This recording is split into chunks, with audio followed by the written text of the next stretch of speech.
So values-based spending, right? We're all lawyers. We all know what the words mean.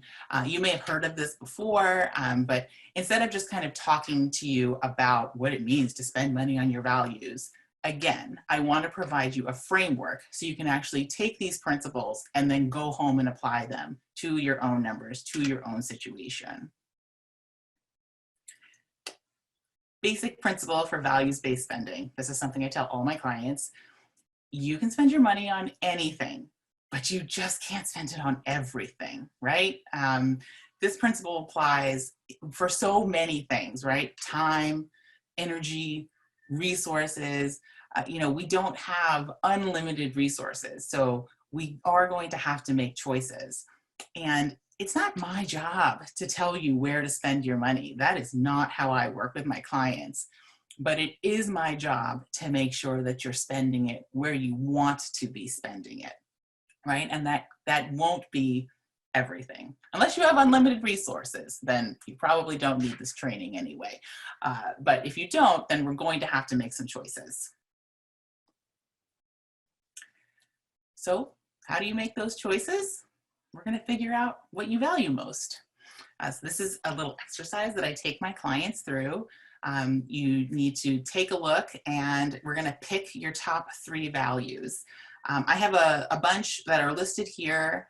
This is not an exhaustive list by any means. I'm sure that you guys can think of a number of values that are not even listed on here.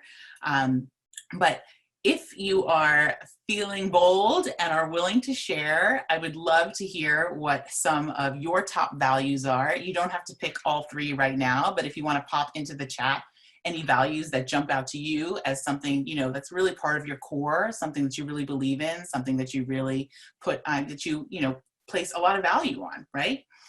And while we're waiting for people to get up the bravery to pop something into the chat, I do want to take you through how I approach this. I've done it a couple of times through my life, and I did it most recently after I had left law and had become a financial counselor. I actually did it with my husband, which was fascinating because we don't share the same values.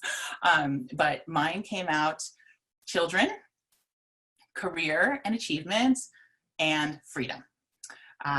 Children, definitely, my boys are 17 now. It's been a while, but their progress and their prosperity is still very important to me. So it's certainly a top value for me. Career and achievement, I love working and I love loving my job. I used to love law and I fell out of love with it, but I love financial counseling. I really do feel like I found my actual passion. So being able to spend time and energy and money, on my career as a financial counselor makes me feel great.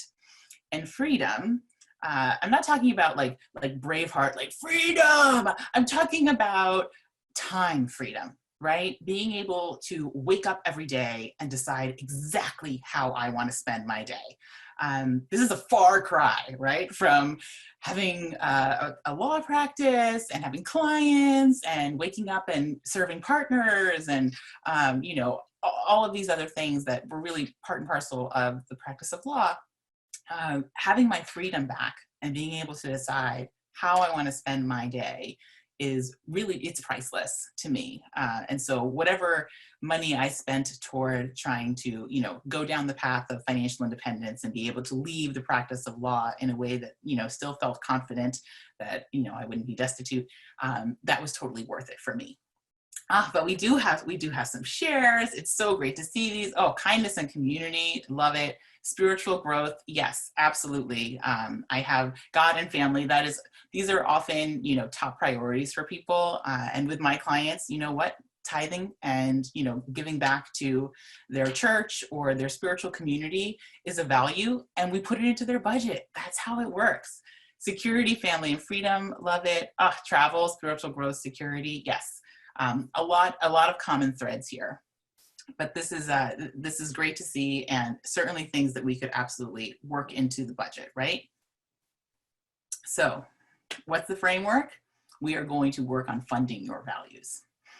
So you're going to pick your top 3 values, and I absolutely suggest that if you have a partner, that you do this together. Not like comparing values while you're going, do it separately. but then bring them together and see how many of them match. Oftentimes, right, you and your partner will share at least one or two values. I will say between my husband and I think we shared kind of one. Mine was children, his was family, which were kind of similar. But all the other ones were totally different. But, you know, we both do competitive karaoke. So we share a really core value in, you know, fun singing with costumes and skits. But it's a really great exercise and really does help you kind of open up the conversation with your partner about, you know, what you want to do with your finances and what you want to do with your other resources. But so once you've figured out what your top 3 values are, let's figure out how much you're actually spending toward those values, right? So you're going to go back through all of those numbers that you pulled together and figure out how much of your budget is actually going towards those top values. And if you don't see a lot of money going toward them, we're going to look for ways that we can cut spending for everything that isn't a top value for you, right? We're going to hold those values sacred and we're going to try to fund them and use our money to support them.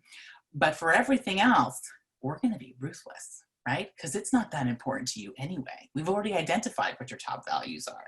So if the spending isn't matching up with something that's really important to you, we're going to get rid of it so that we can put more toward travel, so we can put more toward spiritual growth, so we can put more toward security, right? That's how we're going to figure out where the cuts are going to be. And we're going to check in periodically. I told you that I did this recently as a financial counselor. I had, you know, children and career and freedom. If I had done this before I started law school, I can guarantee you children would not have been on there because I didn't have any children yet. And honestly, I don't know what would have been on there, but not the same, right? And so you want to make sure that you're checking in with yourself, because just because you've done this exercise now doesn't mean that 3 years from now, 5 years from now, certainly 10 or 20 years from now, your values may shift, your values may change. So, you know, we always want to check back in with ourselves and go through the same steps, right? See, wow, you know, I have a new value. Am I really putting money toward it, right? Let's say oftentimes what can sometimes happen if you have, you know, a health issue, health may not have been a value until it really becomes important. And then it's a top value, making sure that you remain healthy, right? Because once we take the health away, then everything else seems to start to fall apart.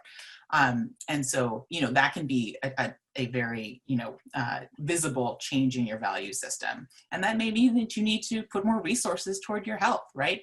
But that's going to be money that you're going to be happy to spend, because money that goes toward your values never feels wasted. Thanks for watching. To schedule a free consult with me, go to my website at jessicamedinallc.com/scheduling or connect with me on LinkedIn. I'll see you in the next video.